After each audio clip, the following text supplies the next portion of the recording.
नमस्कार मित्रांनो, समाज सुधारक चॅनलवर तुमचे मनापासून स्वागत. भारतीय इतिहासात असे अनेक राजे होऊन गेले ज्यांनी साम्राज्य विस्तारले, पण राजर्षी शाहू महाराज हे असे लोकराजा होते ज्यांनी माणसांची मने आणि त्यांचे हक्क विस्तारले. छत्रपती शिवाजी महाराजांचा लोककल्याणाचा वारसा खऱ्या अर्थाने पुढे नेणारे, आरक्षणाचे जनक आणि दीनदलितांचे कैवारी म्हणजे शाहू महाराज. ज्या काळात जातीभेदाचा अंधार गडद होता आणि बहुजन समाज शिक्षणापासून वंचित होता, अशा काळात कोल्हापूरच्या गादीवरून समतेचा सूर्य उगवला. आज आपण महाराजांच्या आयुष्यातील तो संघर्ष, तो त्याग आणि त्यांनी घेतलेले क्रांतिकारी निर्णय यांचा आढावा घेणार आहोत. चला तर मग जाणून घेऊया एका अशा राजाची गाथा ज्याने राजवाड्याचे दरवाजे सामान्य रयतेसाठी सताड उघडे केले. भाग 1. जन्म आणि बालपण. राजर्षी शाहू महाराजांचा जन्म 26 जून 1874 रोजी कागलच्या घाटगे घराण्यात झाला. त्यांचे मूळ नाव यशवंतराव होते. त्यांचे बालपण निसर्गाच्या सानिध्यात आणि कडक शिस्तीत गेले. लहानपणापासूनच त्यांच्यात अन्यायाविरुद्ध लढण्याची वृत्ती आणि अष्टपैलू बुद्धिमत्ता दिसून येत असे, जी पुढे महाराष्ट्राच्या इतिहासात क्रांती घडवणारी ठरली. भाग 2. कोल्हापूरचे दत्तक विधान. 1884 मध्ये अवघ्या 10व्या वर्षी यशवंतरावांना कोल्हापूरच्या गादीवर दत्तक घेण्यात आले. छत्रपती शिवाजी महाराजांच्या वारसाची मोठी जबाबदारी त्यांच्या खांद्यावर आली. त्यांचे नाव शाहू ठेवण्यात आले. या दत्तक विधानामुळे एका सामान्य जहागीरदाराचा मुलगा संपूर्ण कोल्हापूर संस्थानाचा अधिपती झाला आणि लोककल्याणाचा नवा अध्याय सुरू झाला. भाग 3. शिक्षण आणि राजकोट कॉलेज. महाराजांचे उच्च शिक्षण राजकोटच्या राजकुमार कॉलेजमध्ये झाले. तिथे त्यांनी इंग्रजी, इतिहास आणि राज्यशास्त्राचा अभ्यास केला. पाश्चिमात्य शिक्षण घेत असतानाही त्यांचे पाय मातीशी जोडलेले होते. शिक्षणानेच माणसाचा उद्धार होतो हा विचार त्यांना तिथेच पटला. त्यांनी केवळ पुस्तकी ज्ञान घेतले नाही, तर जगाचे सूक्ष्म निरीक्षणही केले. भाग 4. राज्याभिषेक आणि संकल्प. 2 एप्रिल 1894 रोजी शाहू महाराजांचा राज्याभिषेक झाला आणि त्यांनी सत्तेची सूत्रे हाती घेतली. सत्ता ही उपभोगासाठी नसून रयतेच्या सेवेसाठी आहे, हा त्यांचा ठाम निश्चय होता. राज्याभिषेकानंतर त्यांनी प्रथम आपल्या प्रजेच्या समस्या जाणून घेतल्या आणि कोल्हापूरला एक आदर्श संस्थान बनवण्याचा महान संकल्प सोडला. भाग 5. वेदोक्त प्रकरणाचा संघर्ष. 1899 मधील वेदोक्त प्रकरण महाराजांच्या आयुष्यातील मोठे वळण ठरले. पंचगंगेवर स्नानासाठी गेले असता एका पुरोहिताने त्यांना शूद्र ठरवून वेदोक्त मंत्र म्हणण्यास नकार दिला. या घटनेने महाराजांना जातीभेदाच्या विषारी मुळांची जाणीव करून दिली. इथूनच त्यांनी धार्मिक मक्तेदारी आणि वर्णव्यवस्थेविरुद्ध आपले वैचारिक युद्ध पुकारले. भाग 6. आरक्षणाचे ऐतिहासिक पाऊल. 26 जुलै 1902 रोजी शाहू महाराजांनी कोल्हापूर संस्थानात मागासवर्गीयांसाठी 50% आरक्षणाची घोषणा केली. भारतात आरक्षणाची अधिकृत अंमलबजावणी करणारे ते पहिले राजा होते. केवळ गुणवत्तेच्या नावाखाली ठराविक वर्गाची मक्तेदारी मोडीत काढण्यासाठी त्यांनी घेतलेला हा निर्णय सामाजिक न्यायाचा पाया ठरला आणि बहुजन समाजाला सत्तेत वाटा मिळाला. भाग 7.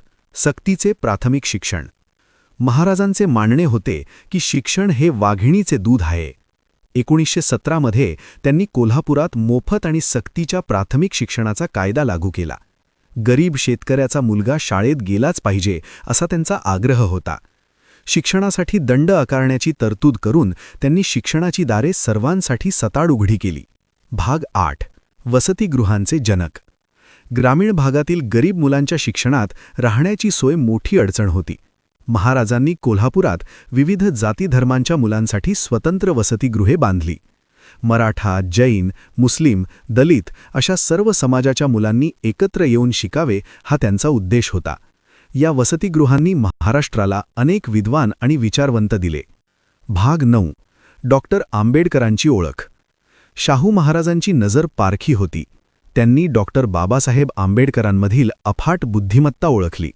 महाराजांनी बाबासाहेबांना उच्च शिक्षणासाठी मोलाची आर्थिक मदत केली. मूकनायक वृत्तपत्र सुरू करण्यासाठीही त्यांनी सहकार्य केले. 2 महापुरुषांच्या या भेटीने भारतीय इतिहासाला एक नवी आणि समतेची दिशा दिली. भाग 10.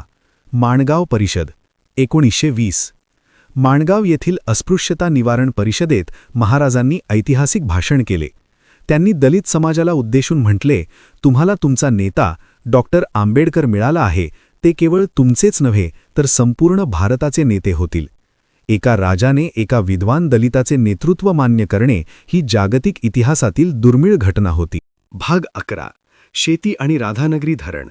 महाराजांनी शेतकऱ्यांच्या डोळ्यांतील पाणी पुसण्यासाठी राधानगरी धरण बांधले. त्यावेळी अशा प्रकारचे धरण बांधले हे धाडसाचे काम होते.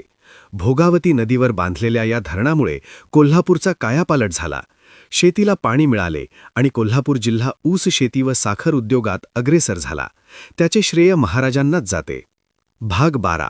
सहकार आणि व्यापार क्रांती. शेतकऱ्यांना सावकारांच्या जाचातून वाचवण्यासाठी महाराजांनी सहकारी संस्थांची स्थापना केली. त्यांनी कोल्हापुरात व्यापाराला प्रोत्साहन दिले. शेतकऱ्यांच्या मालाला योग्य भाव मिळावा यासाठी त्यांनी बाजारपेठा वसवल्या. शेतकरी हाच राज्याचा कणा आहे हे ओळखून त्यांनी कृषी प्रदर्शने भरवून आधुनिक शेतीचे धडे रयतेला दिले. भाग 13. कुस्ती आणि क्रीडाप्रेम. शाहू महाराज कुस्तीचे प्रचंड शौकीन होते. त्यांनी कोल्हापुरात खास बाग हे भव्य कुस्ती मैदान बांधले. देशाच्या कानाकोपऱ्यातून मल्लांना बोलावून त्यांना राजाश्रय दिला. मल्लांच्या खुराकाची आणि निवासाची सोय केली. त्यांच्यामुळेच कोल्हापूरला कुस्तीची पंढरी म्हटले जाते. त्यांनी शरीर सौष्ठव आणि खेळाला नेहमीच प्राधान्य दिले. भाग 14. स्त्रियांचे अधिकार आणि कायदे. महाराजांनी स्त्रियांच्या उद्धारासाठी अनेक क्रांतिकारी कायदे केले. त्यांनी विधवा विवाहास कायदेशीर मान्यता दिली. 1917.